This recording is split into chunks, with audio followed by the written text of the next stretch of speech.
As grateful as I am that 343 Industries picked up Halo and didn't just let it die, I think there are a lot of things they need to improve on, or could improve upon, and I'll be talking about that here.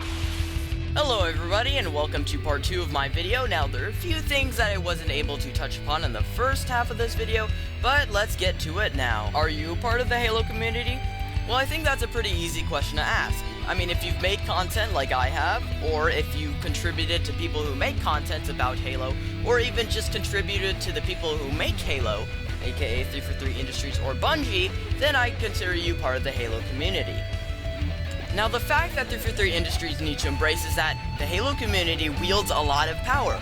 What games that the Halo community does like become very successful, as we saw with Halo 3. At the time of Halo 3, I think everybody pretty much remembers, the Halo 3 days.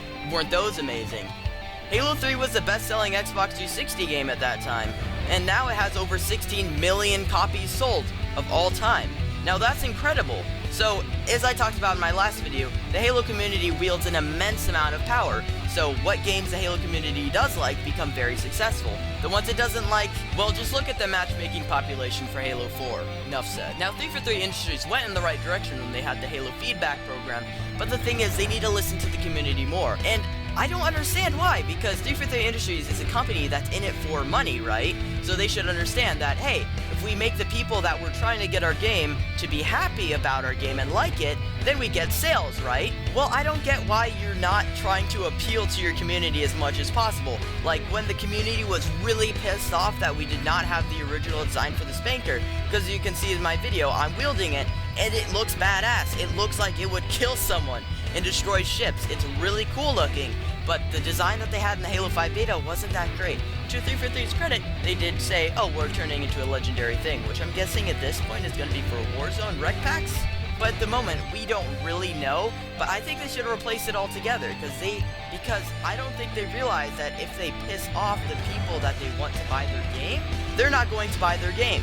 And in turn, they're going to be pissed about that game, and they're going to tell their friends, hey, you should not pick up this game, it's not that great. And in turn, nothing will happen. But on the flip side, Bungie had a great connection with their community and was able to make people happy about their games, so that those people would go and tell their friends, hey, this is a good game, you should go out and buy it. And in turn, those people would go out to their friends and say, hey, this is a great game, and the cycle would continue. So that was just a repeat of what I wanted to say in my last video that I didn't exactly get to touch fully on, but now I think you guys understand that point much better. So moving on less from the whole community and more to singular players. So I play with a lot of people who like the really hardcore style of Halo, and as 343 Industries has been calling it in their advertisements, Arena. Now, I understand why people like this. I mean, no crap, that's what Halo is known for. Not only a really good story, but for having really good multiplayer that's very skill-based and balanced. But how will these old Halo players react to the new game? Now, I think it should be said, most of the people who will be playing Halo 5 and picking it up and being part of the community will most likely be newer players and not old players. Especially since a lot of people have moved on to either PlayStation, which Halo is not on, or games like Destiny or Call of Duty, which are more casual. Now, I know there's still a lot of old school Halo fans who are thinking about picking up Halo 5 or are picking it up and then having their thoughts be made later after the game launches and they have time to play it. Now, I think it was a really good move of 343 Industries to include a classic playlist, which is kind of redundant if you think about it with Master Chief Collection, or at least would have been if Halo Master Chief Collection hadn't had a botched release, and is still pretty broken at the moment.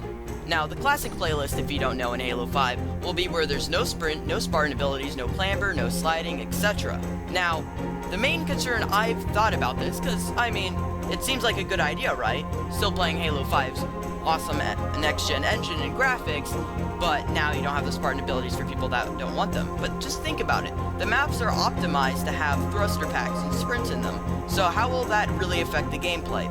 Well, I think this is also when 343 Industries need to embrace the Forge community, because say, I really like the map of Lockout. Now, that's a really good classic map, and easily could be recreated in any of the Halo games Forge, right? So, if 343 Industries wants to make that classic playlist really work like it really could, like, in truth, say wouldn't exactly work the best without thruster packs and sprint, so people could remake the actual midship exactly how it is in Halo 2, or Heretic from Halo 3, then they could remake it in Forge, and then 343 Industries could then put that into a matchmaking playlist for the Halo Classic. That would be a pretty good idea that could have 343 Industries embracing the Forge community and the people who like the old hardcore style. And I also touched upon Halo 5 and Halo 5's forging in another video, which I'll have an on-screen annotation and a link in the description for people who are curious about what Halo 5 Forge needs. Now this one's more of a quick fact, but it also might be a shock to a lot of people. Did you know that a great majority of the people that are working on Halo 5 right now are actually ex-Bungie employees? Yes, indeed, the people who worked on Destiny, some of them happen to be ex-Bungie employees, but by this point, most of them have left and done other things, going back to Microsoft, and a lot of them with Halo specifically. Take Joseph Staten, for example. He left Bungie as soon as possible, and one of the reasons why Bungie's story is really crap is because he left Bungie, because, I think he was kind of pissed that they signed with Activision and he had to deal with their crap now. So Joseph Staten actually wrote the Halo books recently, and that's actually pretty awesome that he's coming back into the Halo scene. But pretty much Bungie right now isn't anything like the old Bungie.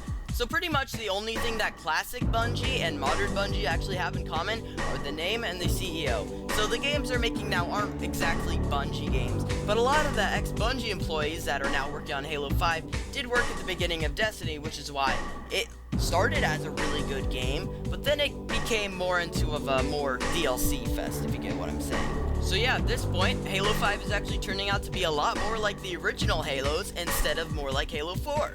That's actually pretty cool. I'm not gonna lie, when I figured out that fact, I was pretty happy, and I'm glad that the old Bungie is coming back in Halo 5. Now, one last statement that if anyone at 343 Industries is actually watching this video right now, this is the real message I want you to take from this video.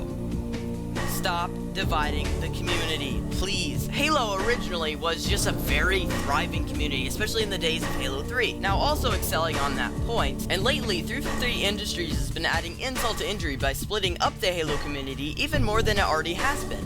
The first split was between the old Halo community, aka Halo 2 and 3, and the new community with Halo 4, and now in the newest Halo 5 Warzone commercial, the theme was pick one style, Warzone or Arena. This is bad because it's splitting up the community, and trust me, 343 Industries, you do not want to do that. Let's go back to the Halo 3 days. The whole community had one big message: Halo is awesome. But now the community has been split even more, with choosing between old Halo, new Halo, hardcore, casual, etc.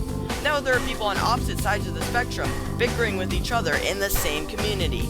You see, the more united the community is, the better off everyone who plays Halo is, and also to the people who make it. So guys, that pretty much wraps up this topic for now, but if you have an idea that conflicts with mine, or something you'd like to add on, put something in the comments and I actually might make a part 3, because this is a really big topic and it could really solve most of Halo's problems right now.